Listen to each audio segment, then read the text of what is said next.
This is the Mobile Tech Podcast, brought to you by worldpodcasts.com. Now here's your host, Tech Girl, Miriam Joire. Hi, and welcome to the Mobile Tech Podcast. I'm your host, Miriam Joire, and today is Wednesday, September 26, 2018, and my guest is no other than Matteo Doni. Hi, how are you? Very well, thanks. Thanks for having me back on the show, Miriam. Yeah, it's really great to have you on. So obviously, we're still kind of experiencing a whole bunch of news around the iPhone right now, but we do have a bunch of small Android-related news that I wanted to talk about with you. And I also wanted to kind of talk with you about, some of the upcoming phones. I mean, obviously, we're all kind of waiting for the Pixel 3 and Pixel 3 XL. So maybe let's start with that. Okay, then. So the Pixel 3 has been a bit of a tease, as in an ongoing tease, whether that's from the Ukraine, Russia, China, or some people who got their hands on those devices and are leaking some of the software features. It's kind of amazing how many people are leaking this phone. And it's funny you mentioned the Ukraine, because I'm actually in Kiev right now. Interesting. Have you been offered a Pixel 3 or Pixel 3 XL for sale off the back of the lorry? Not yet. And if I had, I would be very excited, and I would have probably made a YouTube video by now. Well, probably not, because I want to keep my relationship with Google. So you're not excited by potentially dog fooding Google products before their launch? If I did it, I would basically, share my experience in a roundabout way, if you know what I'm saying. Yes, I totally understand. But yes, it's interesting that the Google Pixel 3, in its unannounced status, is creating so much buzz. I think the only other device that has created this amount of buzz before launch, in my opinion, is various iterations of the iPhone. And that's mostly down to Apple. But it's interesting to see the Google Pixel reaching that status, especially within the tech community. I mean, I'm not too surprised. I think that if you think about it, the first Pixel was like, people were not sure what to expect, and it delivered. And then the second one kind of blew us away imaging-wise. And so I think now the expectations are high, which, as you know, is a huge danger, right? Because we might be sorely disappointed. It is indeed. I was blown away by the cameras on the Pixel 2 XL, especially in low light. Even the selfies and portrait selfies were a step up from the original Pixel. So having set such an improvement benchmark between the first and second generation, my expectations of the third generation are even better. Whether that's in the camera department or in battery life, I'm expecting a lot of the Pixel 3 and have already saved up all the pocket money to get one if necessary. Of course. I mean, my daily driver is always a Nexus or Pixel, and so it will probably be a Pixel 3 XL, or probably my review unit, because that's what I've been lucky to do in the last few years, is to continue using that device for quite a while after I got my hands on it. So I'm looking forward to it. I will be in New York for the launch on October 9th. So I don't know if I'll be seeing you there, but, maybe we'll, I think we're going to be running into each other at some point soon. I have a feeling probably at the Mate 20 launch. Yes, definitely the Mate 20 launch. That's, not exactly in my back garden, but, within commuting distance. Within commuting distance. Yeah. So, and I want to talk about the Mate 20 because, that's obviously also the second hottest thing that people like us who are early adopter tech savvy tech journalists, phone reviewers are anticipating, I guess. But in the meantime, I kind of want to get your thoughts on the Pixel 3 and Pixel 3 XL leaks. We've now had some significant amount of leaks. And the latest being some wireless charging base of some sort, which means that perhaps wireless charging is back on the menu, which I think would be cool. But what is your take so far? I mean, it's got some oddities, right? Yes, it has some oddities. The thing that interests me is the dual selfie camera on the front of the device. If those leaks are true, it means that either there's going to be some form of depth sensing within selfie cameras to give you the perfect selfie portrait, or there's going to be some other feature for authentication which will use the depth sensor or a second camera for some function. No, I'm convinced that that array of sensors in the notch, including the camera on the 3XL and in the top bezel on the 3, are the equivalent of Face ID from Apple, but on the first Android phone, basically. Let's actually talk about that. This will be the first significant Android phone to the US and Western markets that will have this feature. And the reason I'm saying that is because the first phone that has a Face ID clone, as it were, is the Oppo Find X, right? Yeah. So the problem with the Oppo Find X is that I don't think any of us have had our hands yet on a version that can run Google Pay. So we haven't been able to check to see if the Oppo Find X will authenticate purchases in Google Pay with the front-facing, depth sensor that it has. So I have a feeling it won't. I have a feeling that's not supported. I think it's just for unlocking the phone. And so as such, my hunch is that all of this stuff we see in the front of the Pixel 3 and Pixel 3 XL is not it's not at all a dual selfie camera. It is just a normal selfie camera because, as an aside, why would they use dual cameras in the front and not dual cameras in the back when they already do portrait so well with a single camera in the back and in the front of the existing Pixel? So my hunch is it's purely a Face ID, step sensing, authentication technology that for the first time will be compatible with Google Pay. Yes. That's kind of my hunch. And then in terms of imaging, in the back, we're going to probably see an update to what we've seen on the Pixel 2 in terms of hardware. And in the front, we'll get a single camera that, with the depth sensing, gets additional information to get even better portrait, fake bokeh, whatever you want to call it, portrait mode, just like the iPhone does.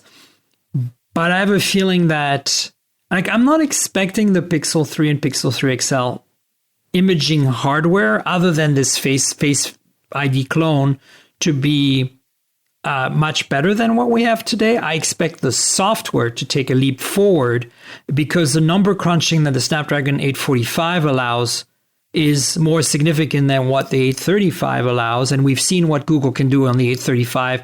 And as you know, they have their own processor on the Pixel 2, Pixel 2 XL for imaging.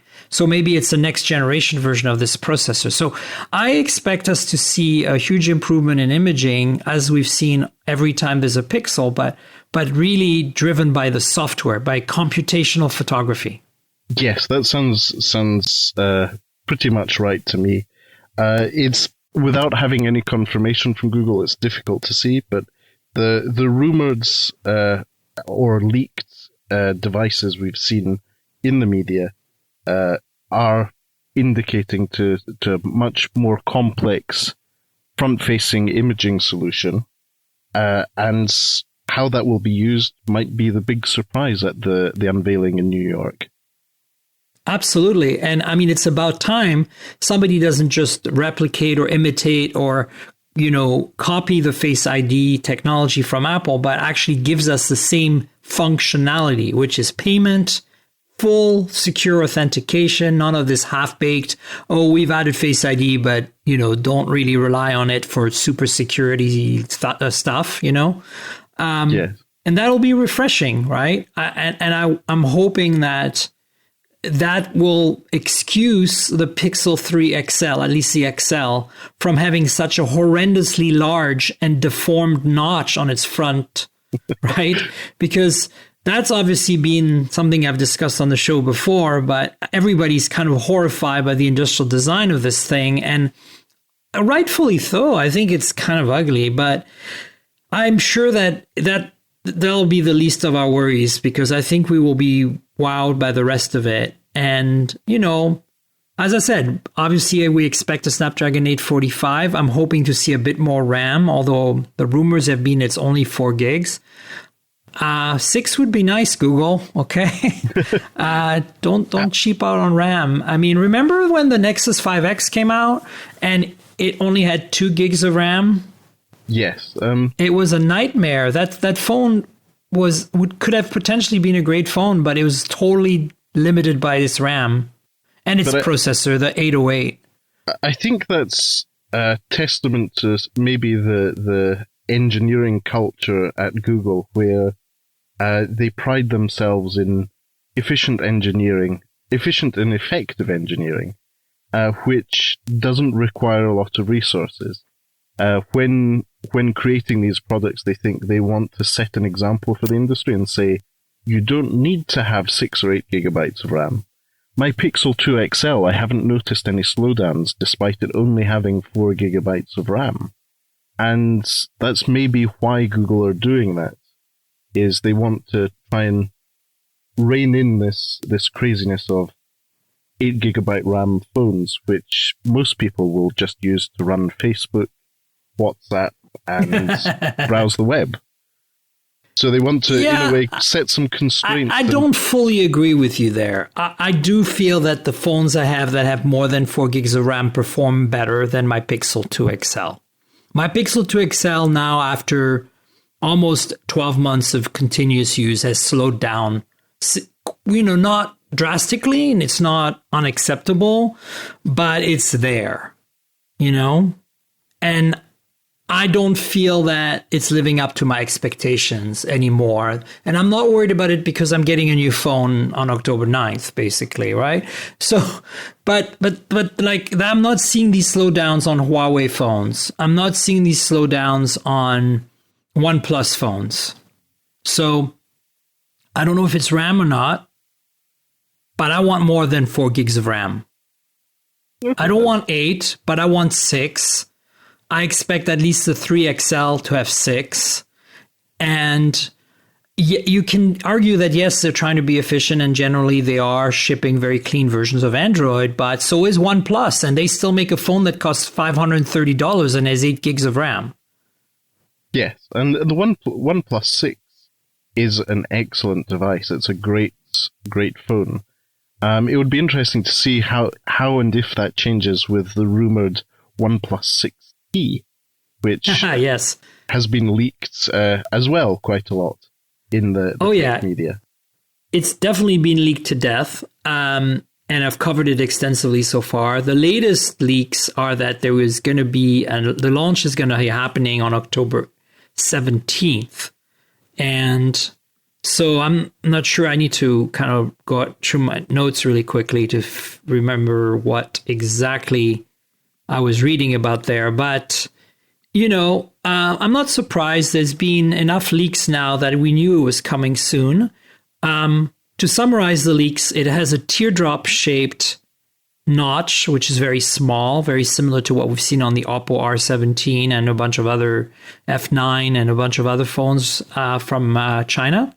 And it has supposedly a in-display fingerprint reader, which could be a wonderful thing and could also be a complete disaster, since a lot of these in-display fingerprint readers are slow and unreliable compared to their standard back of the phone type fingerprint sensor. And the big disappointment for me, which I believe is true because Carl Pei pretty much said it's on Twitter, is the lack of headphone jack. So look, I'm a huge fan of OnePlus. I've got the OnePlus 6 right now in all three colors, which is really wonderful. So I just pick up one and use it, and kind of like, I feel like having a white one today, and it's kind of cool to have that option. And I'm always been a big fan. And I think the 6 is definitely the most well-rounded OnePlus device to date, especially in terms of finally hitting the mark with imaging. But so I'm excited about the 6T. Don't get me wrong, but I'm trying to set my expectations lower regarding the fingerprint reader thing, because as much as we all do, I think, want in-display fingerprint readers, because it's kind of cool. And, it would make the phone look cleaner and still give us a fingerprint sensor for those of us who prefer that, say, over face authentication. It's going to be potentially not as reliable as we expect, as what we're used to, and as, user friendly. So that makes me pause. And then the lack of headphone jack. I know it's obviously inevitable that eventually all phones will not have a headphone jack, but was really hoping OnePlus would be like LG and Samsung and hang in there for a few more generations, and them kind of already making bad excuses for this. And, there's, again, Carl has pretty much discussed this with somebody at Digital Trend, and he's doing the same as he did with NFC for the OnePlus 2, right? Which is like coming up with some crazy claims that that's what the users want, or that the users are not really using the headphone jack, and it saves some money and space for the battery, and all I have to say is bullshit. None of that is relevant. You can make a phone with a headphone jack with a great large battery, and it's waterproof, and you are just saving yourself 10 cents. Just come clean about it, Kyle, okay? I don't want to hear more of these justifications for bad decisions, or don't make a bad decision. I'm interested. I would be interested to be a fly on the wall in the meetings at OnePlus and at BKK, their parent company, to see what is the real driving factor in decisions like removing the headphone jack. Is it that BKK now have the vision that this is where the mobile industry is going, and that's what they want to educate users on living with? Or is it this is what Apple are doing, therefore, to have our credibility in China and in other markets, we need to follow that trend? What do you think it is, Miriam? I don't know. And honestly, I don't care. I just feel like, OnePlus is a company I care for deeply. I think they make some of the best phones on the market today. I think the OnePlus 6 is absolutely the first OnePlus I can recommend without hesitation, even on imaging. And now I feel like the OnePlus 6T, I was looking forward. I was excited about the teardrop shaped notch, because I think that's, again, an improvement. A smaller notch is better. It brings us closer to a full display phone. The fingerprint reader on the display also speaks to that. But again, I'm more hesitant because I've tried those before and they're not as reliable as I'd like them to be. And so hopefully this isn't a non-issue and I'm not going to have to worry about it. But then when I found out about this headphone jack rumor, I was like, damn, like you had delivered almost the perfect phone with the OnePlus 6, and now you're going to evolve some of these aspects of what you provided with the 1.6, yet you're going to devolve this one thing that, a lot of people on your user base are really adamant about. And I don't understand why you're doing this. And I don't think it has to do with the mainstreamization of OnePlus, because I think there's been a kind of a tendency for OnePlus to become more mainstream, which is a good thing. Like they have really spoken to a lot of people's and appealed to a lot of people in the last few years with their pricing, with their features. But well-rounded was the word I was using to describe the OnePlus 6, and I'm afraid that's going to not be quite as well-rounded without a headphone jack, Yeah, let's put it this way: they're well rounded with a teardrop bit missing. Exactly. So we'll see what happens. I'm also very excited about the rumors that it's going to be sold at T-Mobile stores in the US, which means for the first time, people will be able to walk into a brick and mortar, operator store, and not just in some other country, but actually in the crazy country that is the US of A, and get themselves a phone that, is absolutely competitive with phones that cost twice as much. Yeah. So that was confirmed to me. The T-Mobile thing was confirmed to me by a T-Mobile employee this week. I'm in the US at the moment, and I was in a T-Mobile store, and that was actually confirmed. So I'm very excited about this. Okay. I think, look, while I'm ranting and kind of bitching, I want people to know that I'm very excited about the OnePlus 6T and its rumors, and that this final rumor, or not maybe final, but this most recent rumor is that there's going to be an October 17th launch. That's great. But I wanted to, I would not be doing my job if I didn't point out some of these concerns I have. And again, I'm more vexed if Kyle had come out, or if OnePlus had come out and said, we're removing the headphone jack. We think that's the future. Whatever. Or it's going to save us money on something else. It's a little bit of money, but it does make a difference in the final, bill of materials. I would have said, okay, this sucks, but I feel this is a reasonable answer, right? But instead, we're getting kind of back into this behavior that OnePlus had in the past, and that Kyle has had in the past, about making up these excuses that don't make any sense. And, don't do that. Like, we can see right through it.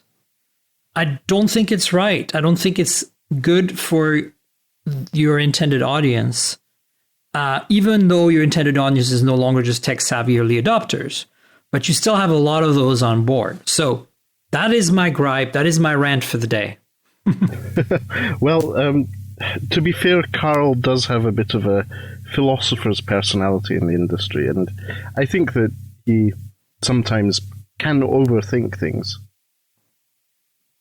Yeah, I mean, I just want him to be, be real. Don't make excuses that are just kind of like people are shaking their heads and rolling their eyes. It's like, or don't make any excuses at all. Just own it and say, I've made this decision. That's it. You don't need to know anything else.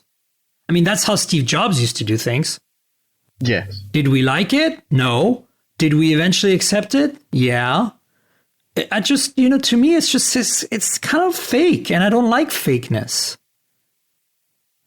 And that's my concern right now. But we'll see what happens. Maybe they'll have great marketing around this lack of headphone jack, and maybe I'll be wrong.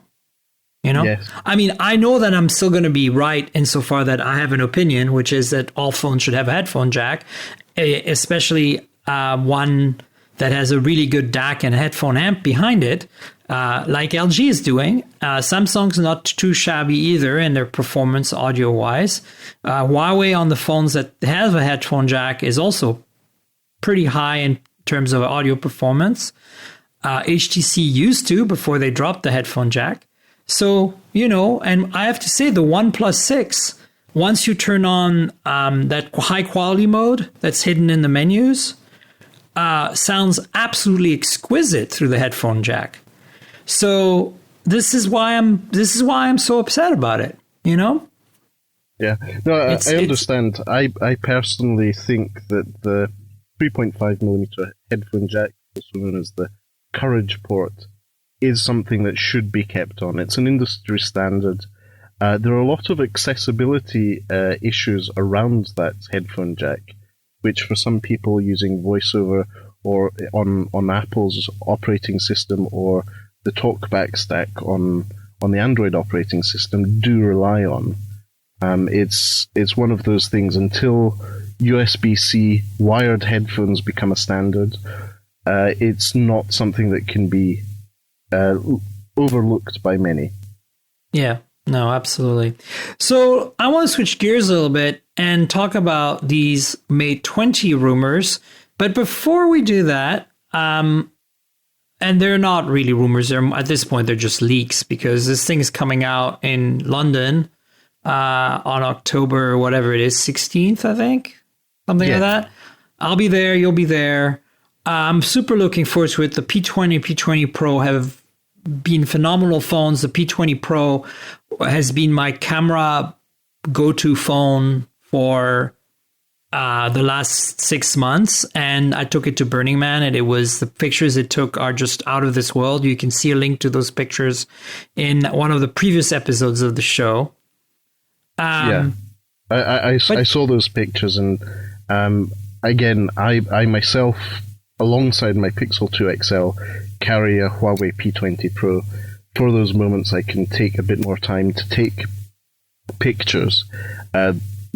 Again, it's a combination of hardware and computational image processing.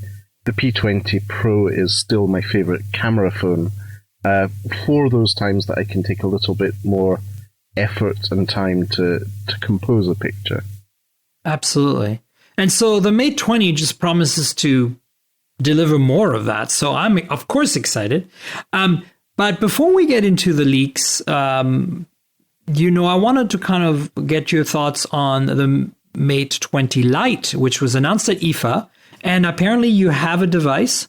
So what are your thoughts on that? And how does it compare to what we know the rumors of the P20 to be? Sorry, Mate 20. Yeah, so this is one thing Huawei have been doing for a few generations, and other brands do as well, is launch a flagship and also launch a light version of their flagship at the same time. So, unusually, this time they launched the Mate 20 Lite more than a month before the launch of the actual flagship.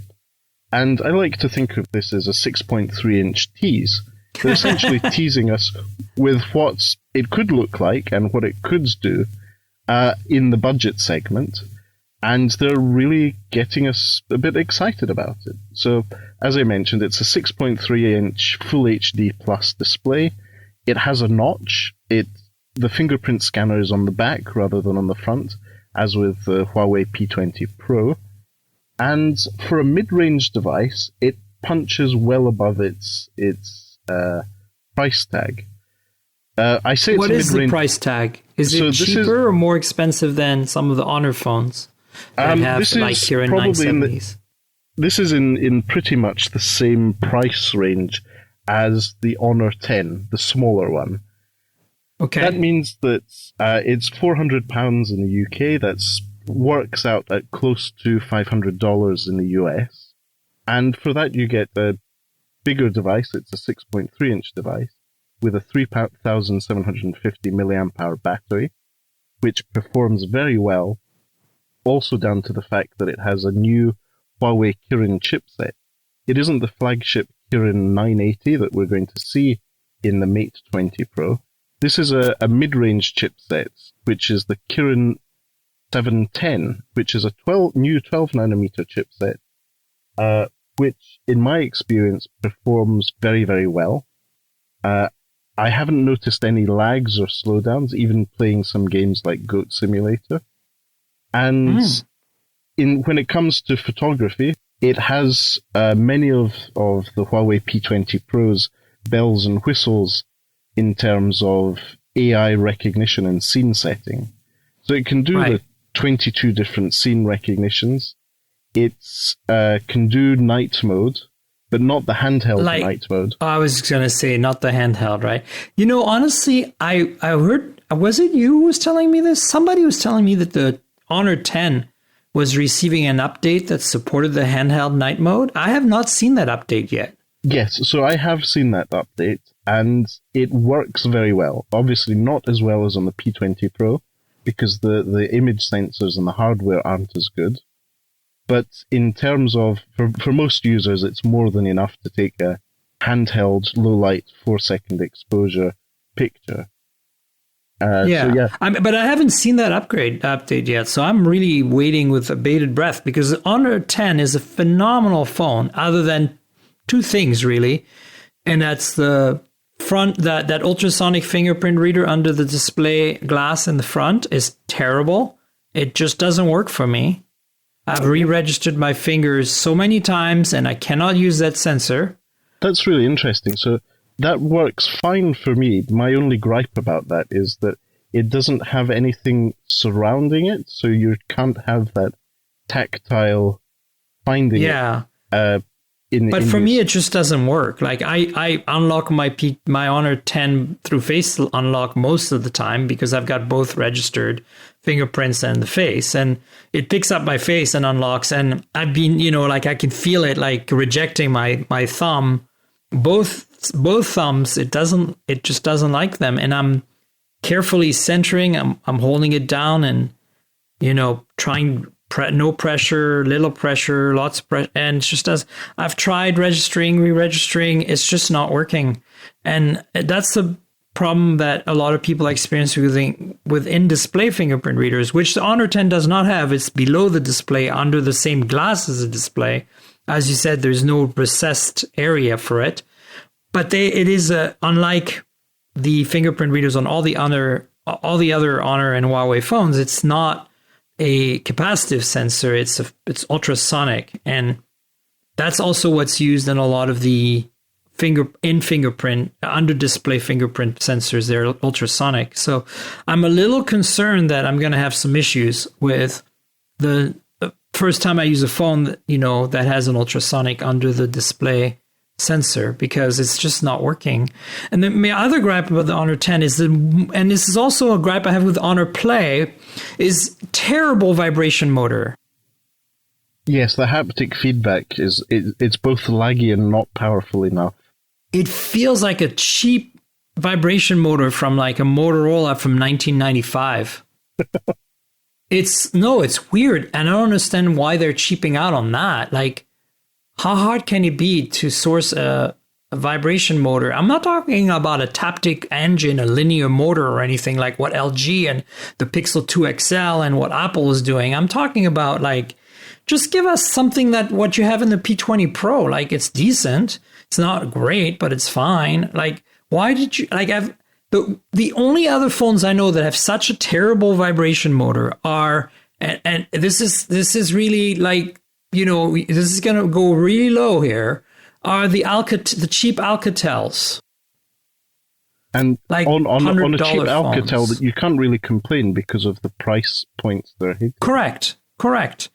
But it's still surprising because $100 phones many of them have better motors than what the cheap Alcatel vibration motors feel like. Yeah. Yet Honor manages on the Honor 10 and the Honor Play to feel as cheap as these cheap Alcatel phones on a phone that costs up to $500, right?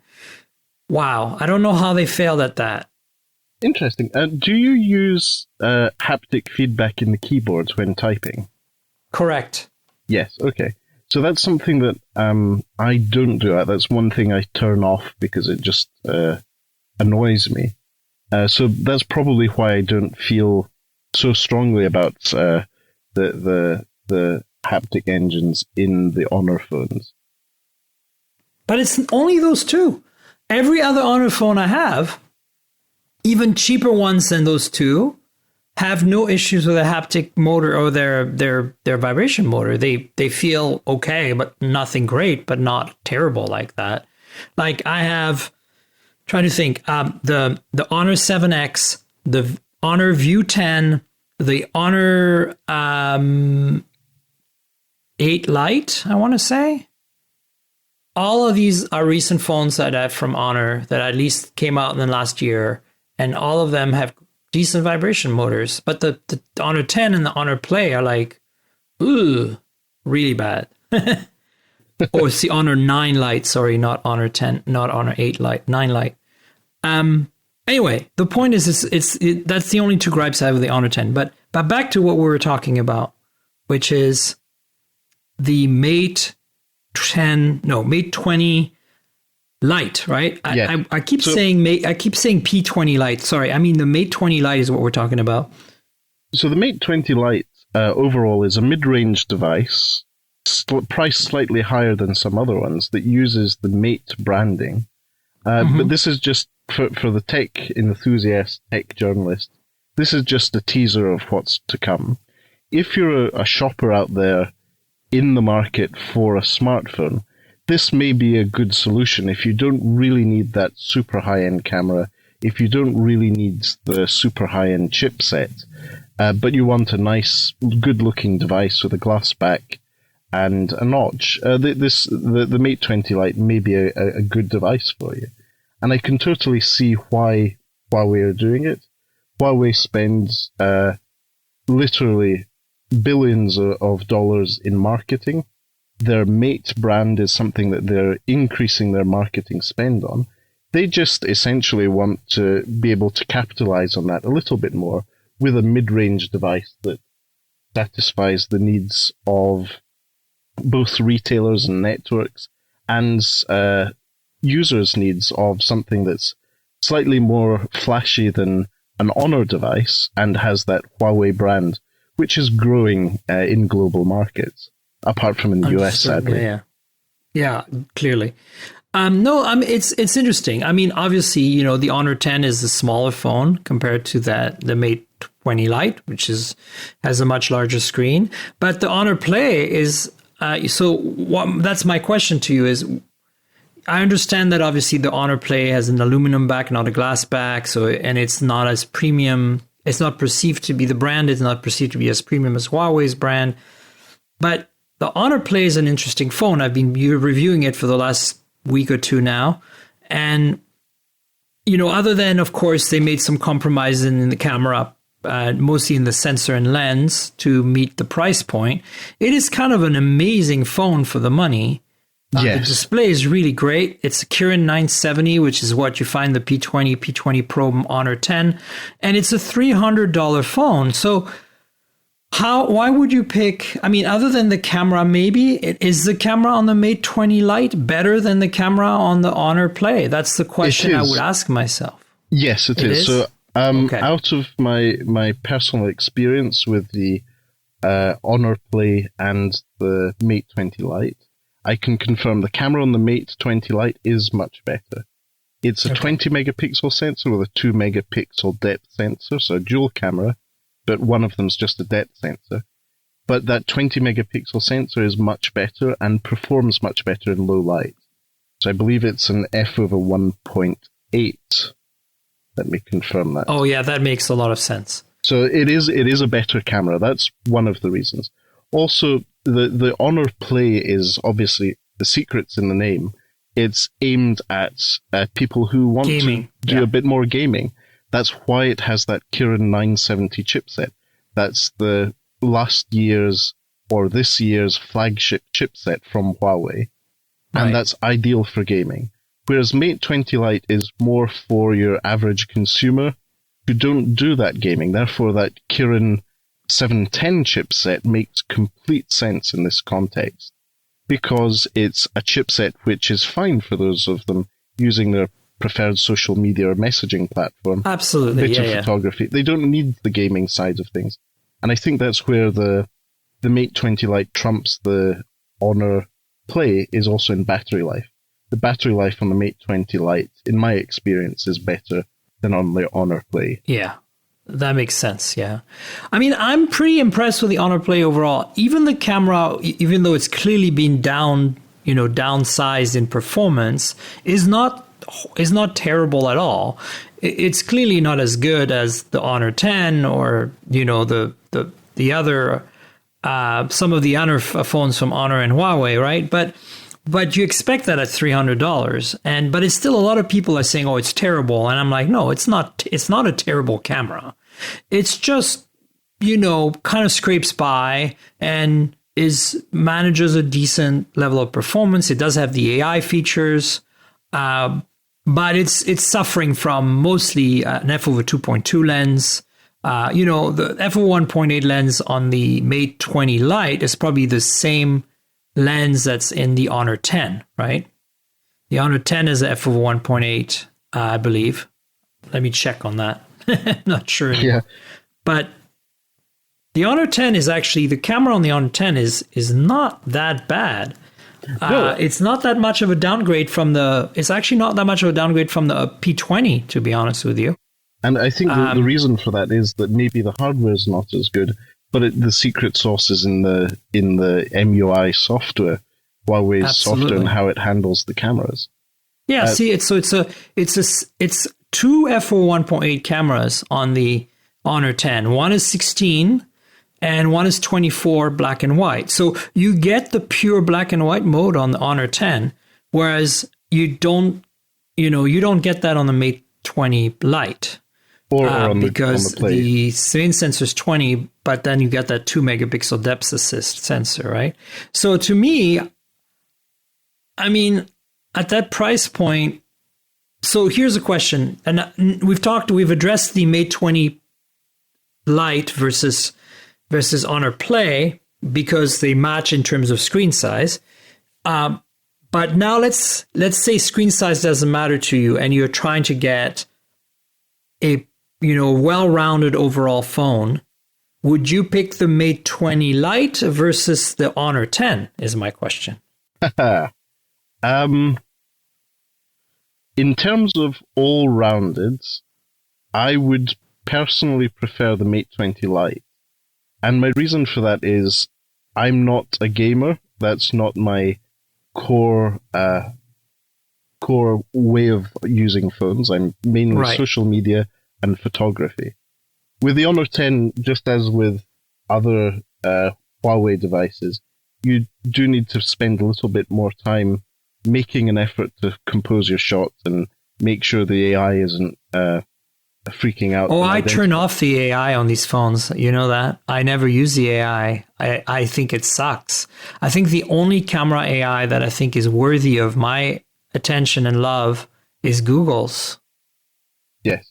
I leave it on because in most cases I'm just posting to Instagram.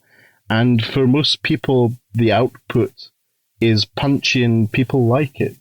Also, I'm very, very amused by the AI mode, particularly on the Honor 10 and I believe the P20 Pro after the latest update.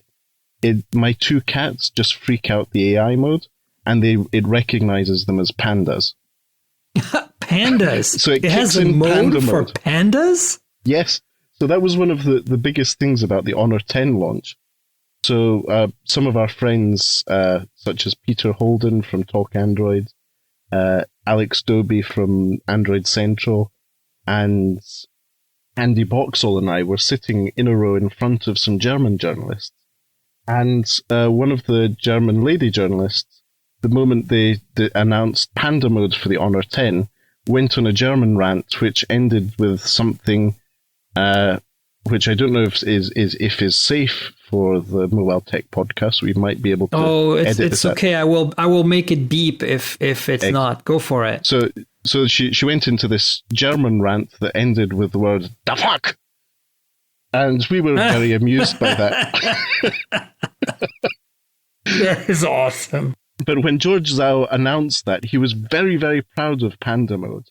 And every time I pointed at my two cats, one is black and white and the other is white and black, it engages Panda mode. So that's the reason I really enjoy leaving AI on. I feel that the AI mode on the Huawei phones and Honor phones has gotten better, but I feel like for me, I turn it off simply because, as you said, it's not point and shoot-y enough. And I find that just the auto mode is good enough. By turning off AI mode, you don't lose any of the computational HDR stuff. You don't lose any of the computational stabilization stuff. So it's very much like the Pixel in that sense. You know, the Pixel's AI mode is really just, they don't like. It's kind of frustrating to me that, LG at least and Huawei and maybe others have these AI modes that show you on the screen what they guess it is. You should not even bother showing me what it is. Just pick something. And that's what Google does. And Google doesn't Google has more than 20 things or whatever it is. It has like millions of things because it's using this massive database of billions of photos that have been fed into their neural network to create a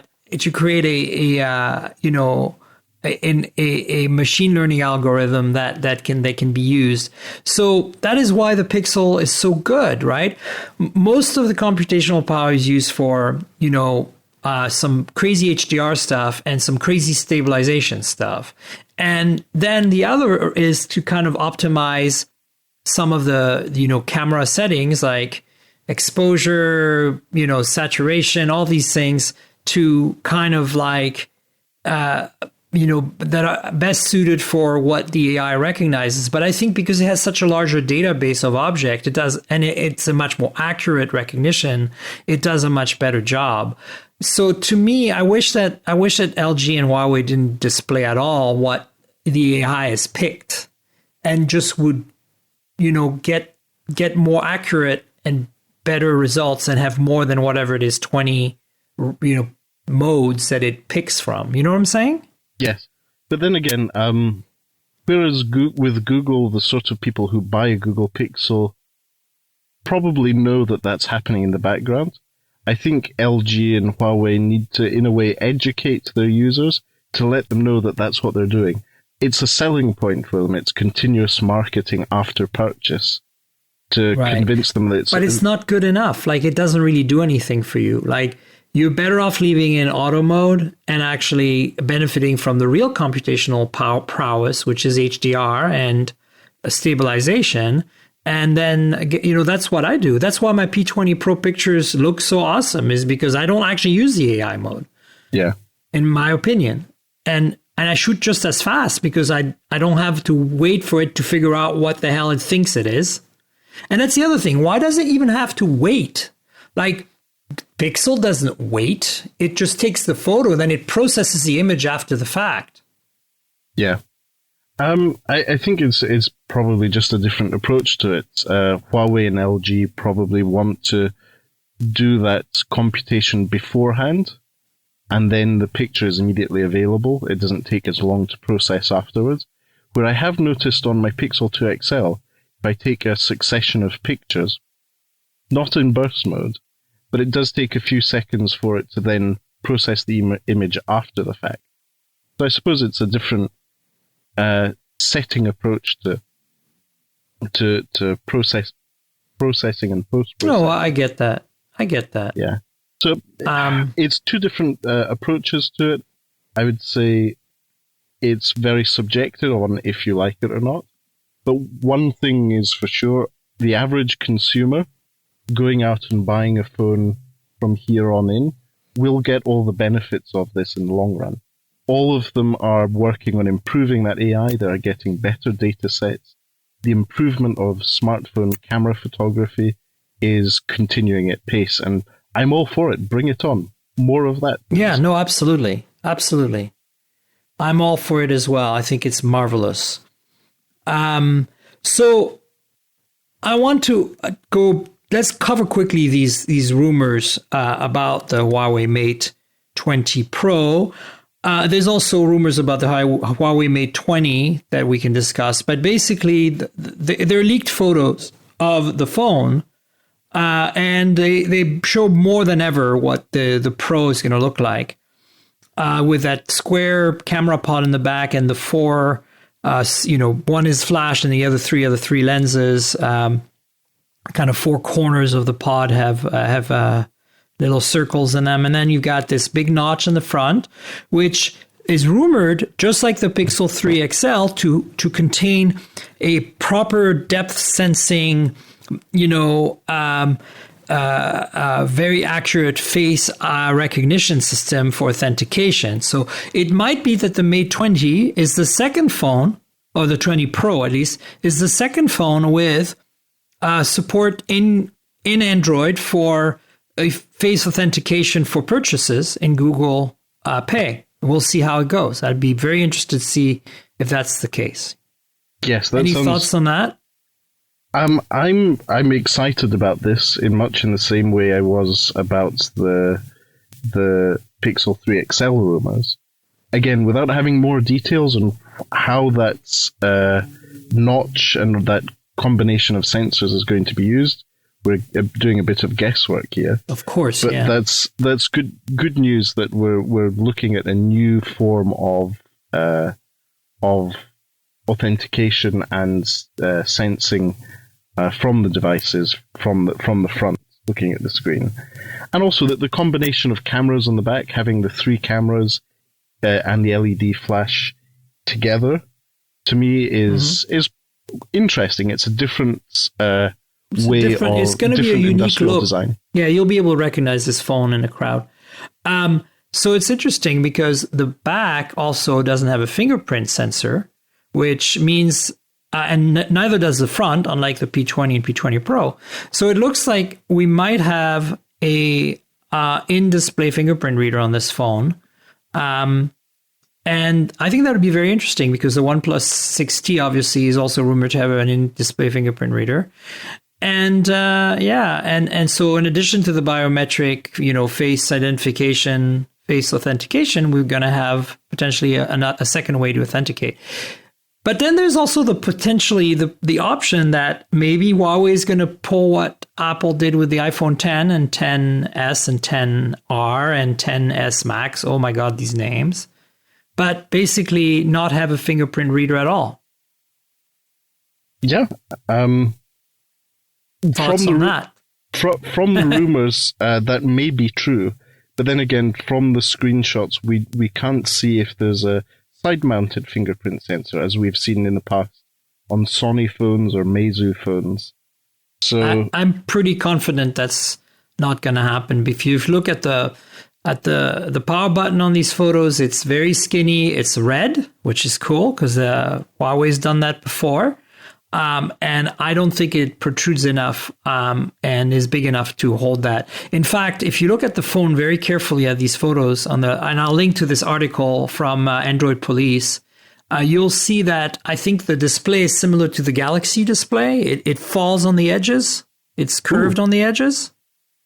So it's going to be very thin on the edges. So I think there's either no fingerprint reader at all, and Huawei is going to rely on some sort of depth sensing face authentication, just like Face ID, basically a Face ID clone, or it has an in-display one in addition to this face identifications technology.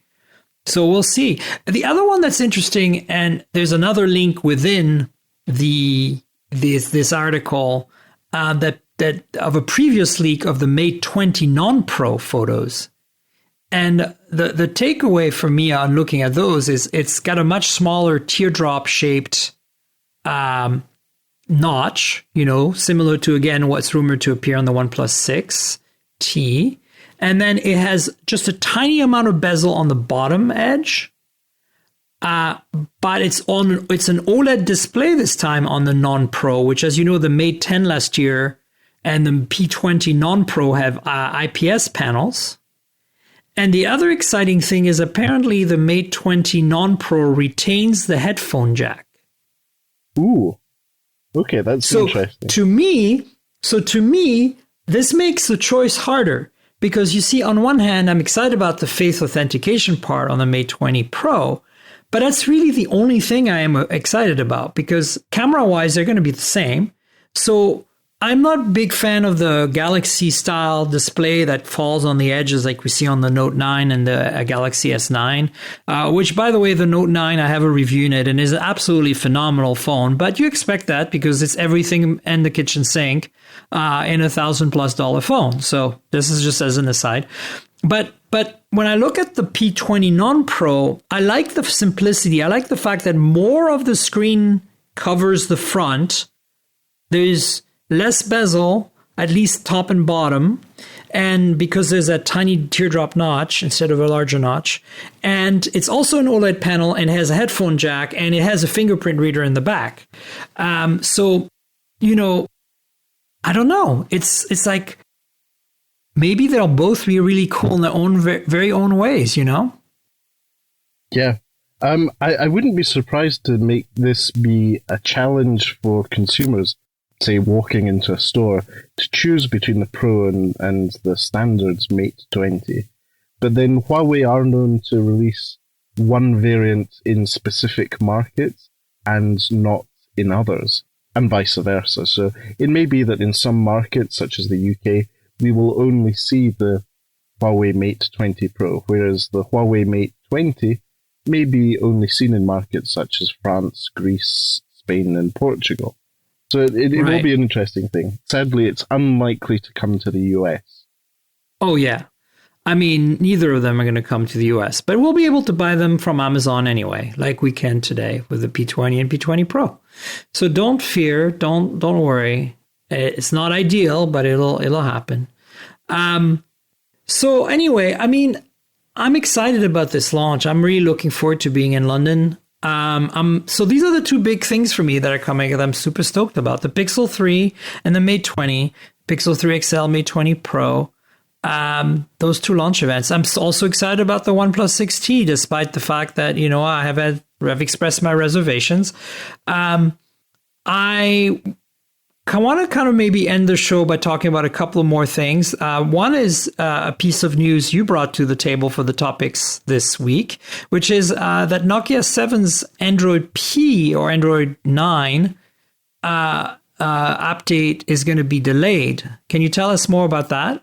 Yes, so the Nokia 7 Plus, or Nokia 7 Plus, is one of Nokia's Android One devices. Android One is Google's Android distribution for their partners, where Google gives the partners support in updating their devices.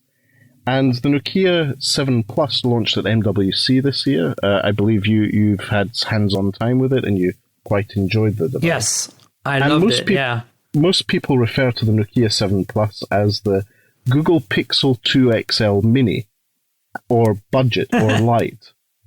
So in that sense, it is. The form factor all resembles the Pixel 2 XL with in its form factor, and the software, being Android One, was up to date up till the launch of Android Pie, and it still gets security updates on a monthly schedule.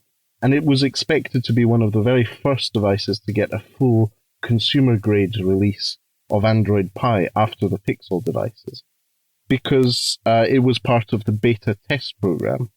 Right, exactly. The news this week is that HMD Global have announced that the Nokia 7 Plus will have some challenges getting Android Pie in the near future. You can still get it from the beta labs, but they're working on getting some certification bugs sorted. So that's not necessarily terrible news, but it's a bit of a disappointment after the device had been, since Google I/O, part of the Android Pie beta program, and the fact that Android One's supposed to be so close to Google, Android's major version updates come very shortly afterwards. So, yeah. Sad news in that respect, but not necessarily bad news. They want to make sure that the consumer release is good. My hunch on this story, as reported in GSM Arena, is that this is most likely a hardware driver issue. So some particular components in the device don't have the appropriate drivers for Android Pie to be able to efficiently use it. It may cause some issues there. Interesting. Because, I mean, obviously it's been part of the beta program for a while, so you'd think they would have ironed these things out by now. Yes, but in terms of components, we don't know what is actually causing this. Could it be the camera module? Could it be maybe even just a particular component that isn't there? And the last thing both Google and Nokia want to do is add abstraction layer on top of abstraction layer to make this work, because then future security updates may be more complicated, and we go back to the old delayed cycles of past years. But yeah, no, I understand that. I think Nokia have a great device there, and I think for the average consumer this is good news. Nokia aren't rushing this, Google aren't rushing this. They're putting their Android One update in a position where it's a quality software release, which I think is good news.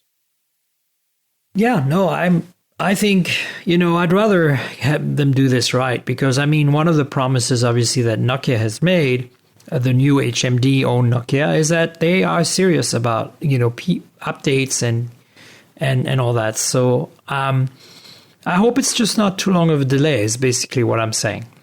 Yes. But there we go. The Nokia 7 Plus, in my view, is still an excellent device. It's just under £300 in the UK at the moment. I'm not sure what the price is in the US, but it's still a good buy that I would recommend. You can order it from Amazon, but it's not officially available, which is a real problem because for me, I cannot get Nokia devices from their PR team that are not for the US market. Right. At all. They won't send them to me. And the UK or the Europe team can't send them to me either. So I'm really stuck. I don't know what's going on with them and why this is such an issue. If somebody listens to podcasts and works at HMD, please help me here. I want to get my hands on these non-US phones, but nobody seems to, in the various PR teams at the various levels, get me these phones. Now, I have finally received, it's sitting on my desk in San Francisco, a Nokia 6.1, which is the one they sell in the US. And I'm really excited to finally try one of the HMD Nokia phones that's an Android device, because I do have the 3310, which is not an Android device. Somehow they were able to send me a 3310, so I don't know what happened there. I think that the 3310 is the ultimate nostalgia device. Yes, somehow the European PR folks were able to send me one of those. So I don't know what's going on with that. I guess it was sold in the US for a brief time, so maybe that's why. So stay tuned for my thoughts on the Nokia 6.1, because I finally have one to play with as soon as I get back from the Ukraine to the US. Also a quick update, as I mentioned, I'm reviewing the Note 9, I'm reviewing the Honor Play, and I have a Galaxy Watch on my wrist right now. It's the first new smartwatch I've had on my wrist since the Huawei Watch 2, which for me was a disappointment after the Huawei Watch 1.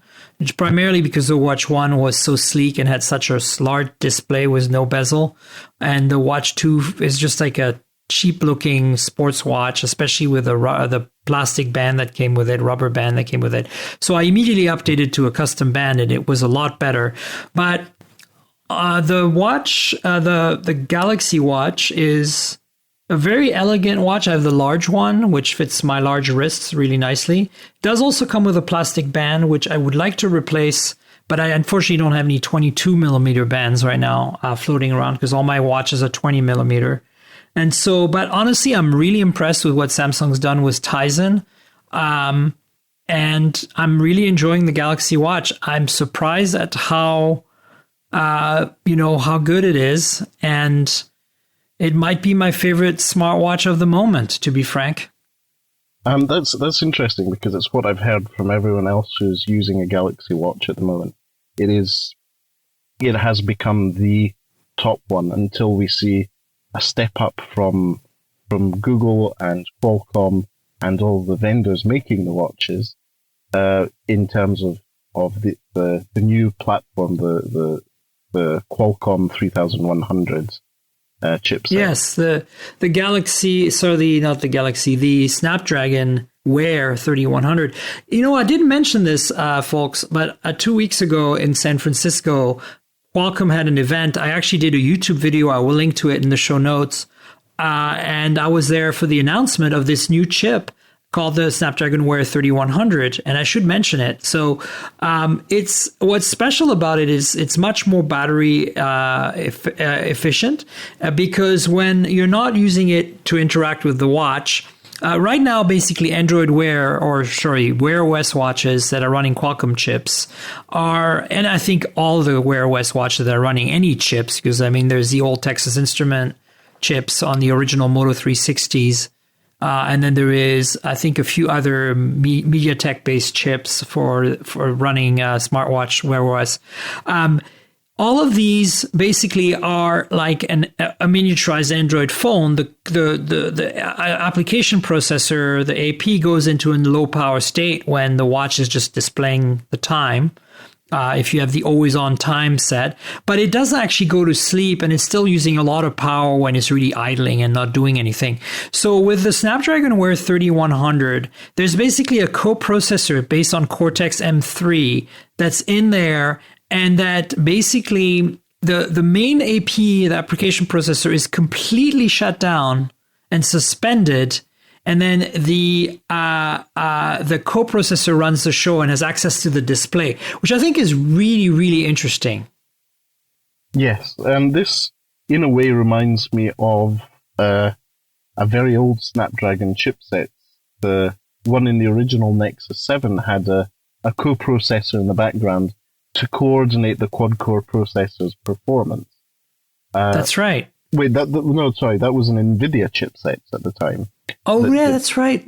But that was you had the right device, you didn't have the right chip. Yeah, exactly. Yeah, but that reminds me of that solution, which at the time was ingenious, but sadly didn't deliver in terms of actual day-to-day use. If Qualcomm can do this with a Snapdragon 3100, and Google's operating system can leverage it, I think that this may be the new dawn of Android Wear. The new version of Android Wear will finally start being good enough and have good enough battery life to be a mass consumer product.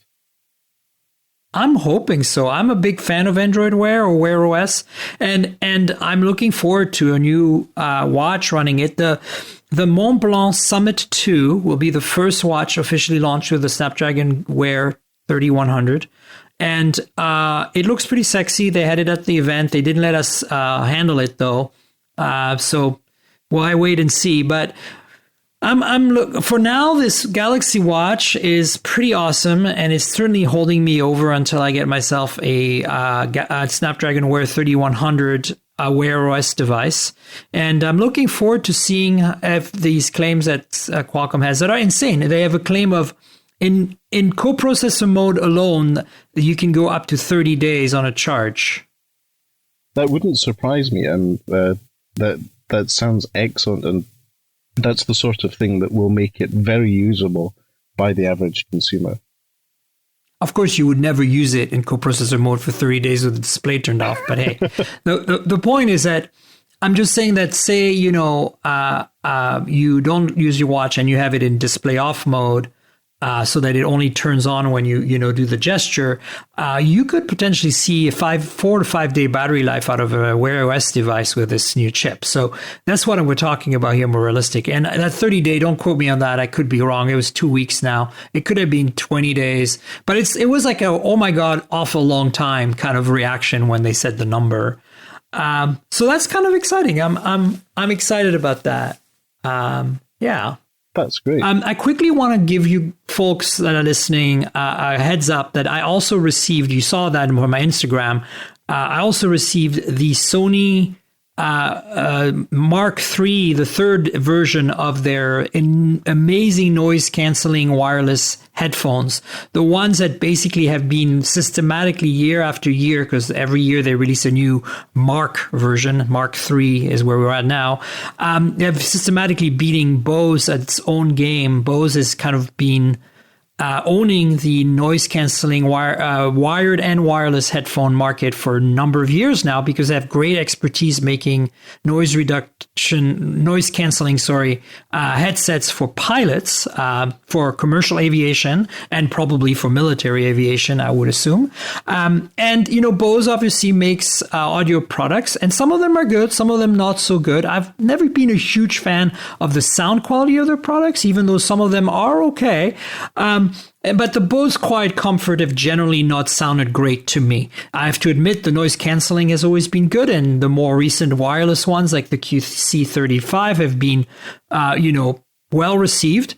But Sony has been kind of kicking their ass with the Mark 1, Mark 2, and Mark 3 of these headphones. And the Mark 3 is the one I have. And right now, the improvements over the previous generation is even better noise cancelling, so even better than, I think they finally beat Bose to their own game. and better battery life, which didn't really need an improvement, and USB Type-C for charging, which is much nicer for those of us who all live in the USB Type-C world. I mean, everything I pretty much uses USB Type-C these days, so I'm very happy that I don't have to bring yet another adapter or whatever with me. And then, they're known to sound better than the Bose. And, I'm a bit of an audiophile. My expectations on headphones and earbuds, and I don't actually use earbuds, I use in-ear monitors, which are basically sit in your ear canal, are very high. And so I've been reviewing and using these Sony headphones. In fact, I'm wearing them through the podcast today. Of course, I don't have noise canceling turned on, otherwise I can't hear myself. But I've been using it on this long flight from San Francisco to Kiev recently, and I will be using them again coming home. And after some tweaking, I am very impressed with the sound quality, and especially wireless. I'm not a big fan of wireless because I'm a bit of an audiophile, and I find that you lose too much quality from wireless connections for audio performance. Yet I've been proven wrong. Sony is not the only one to support this technology, but LDAC is a proprietary to Sony initially codec that's lossless for wireless audio, and and Google adopted it starting with Oreo, so it's on every Oreo capable phone, and you have to toggle it on in the developer settings. Unfortunately, it's not automatic, but man, when you toggle that thing on, the sound quality finally rivals that of wired headphones. And of course, the Sonys are not very neutral headphones. They're bass heavy by default, which is not my favorite. Some people will like that, but I don't. I like them. I like neutral, my headphones and in-ear monitors to be really neutral. So thankfully, Sony has an app that goes along with the headphones that lets you adjust some of the parameters and stuff, which is really cool. And that app is mostly useful when using it in wirelessly. And you can tweak the audio, you can adjust, you can equalize. There's basically an equalizer in there that's basically, instead of running on your phone and the media player, is running in the DSP inside the headphones, right? So very, very, very cool. So I was able to find settings for the EQ that make these headphones sound as neutral as I'd like and close in quality to what I expect. And with this LDAC lossless codec, OMG, I have finally found not only noise canceling headphones that don't suck, but wireless noise canceling headphones that don't suck. So I just wanted to give you a quick little mini review of that before we end the show. Excellent. Any thoughts about that, Matteo? Did you ever try those? So I have to admit, I'm a bit of a Bose boy. I have the Bose QC35-2, the ones with the Google Assistant. Yes. So the Type-C charging is very exciting for me because I still carry around a micro USB to charge my headphones. It's not a really big issue, but it would make life a lot easier if it were Type-C. And I'm not much of an audiophile, but the noise cancelling on long flights, as I tend to travel a lot, it's amazing. It's very important for me. So the Bose seem to do the job for me. I would need to try out the Sony ones to be able to make a judgment on how they perform for me. So I the three main forms of transportation I would use the noise cancelling on are flights, trains in the UK, and buses. So I travel in Edinburgh. I travel by bus. There are different types of noise cancelling that the Bose headsets handle graciously. I look forward to trying out the Sony ones. My colleague and friend from TechTravelGeeks, Lukasz Suliga, he has a set, I believe, of the Mark II Sony noise-cancelling headphones, and he's very happy with those. So it's definitely something I would be looking into trying out. They're also very lightweight and very comfortable. They're still closed headphones, meaning that your ears are going to sweat a little bit if it's hot. I'm Usually most of the headphones I use are open headphones, which obviously cancel no noise whatsoever. But they usually have like really nice felt pads that you don't sweat at all. So I'm realizing I'm used to a level of audio performance and quality and comfort that is beyond what the average person has. And so this is a bit of an adjustment, but I have to say I'm very impressed. Unfortunately, we do need to end the show. Matteo, will you tell people where they can find you? Sure. So I write on my project with my colleague and friend Lukasz, TechTravelGeeks.com. You can follow me on Twitter. I'm at Todoleo. That's Tango Oscar, Delta Oscar, Lima Echo Oscar. The same handle is on Instagram. And you can subscribe to Tech Travel Geeks on YouTube. We review smartphones, accessories, and sometimes travel tips and tricks for getting around and packing or right plug adapters, that sort of thing. So that's where you can follow me. And we also have a podcast, the Tech Travel Geeks podcast, where our first guest was Miriam herself. That's right.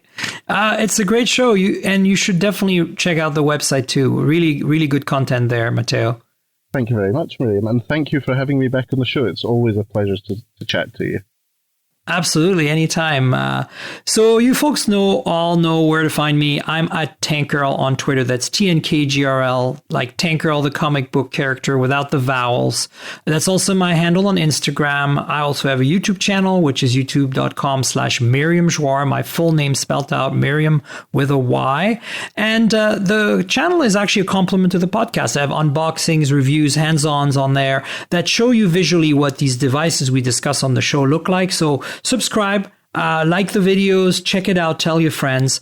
And don't forget, obviously, to subscribe to the Mobile Tech Podcast if you haven't already, mobiletechpodcast.com. If it's your first time listening, we're on Apple Podcasts, Google Podcasts, Pocket Casts, Overcast, iTunes, I already said that, Slacker, Stitcher, TuneIn, Radio, everywhere. So look for Mobile Tech Podcast, and since that might return a lot of hits and you might want to narrow it down, add my handle, Tankgirl, TNKGRL to that, and you'll find it.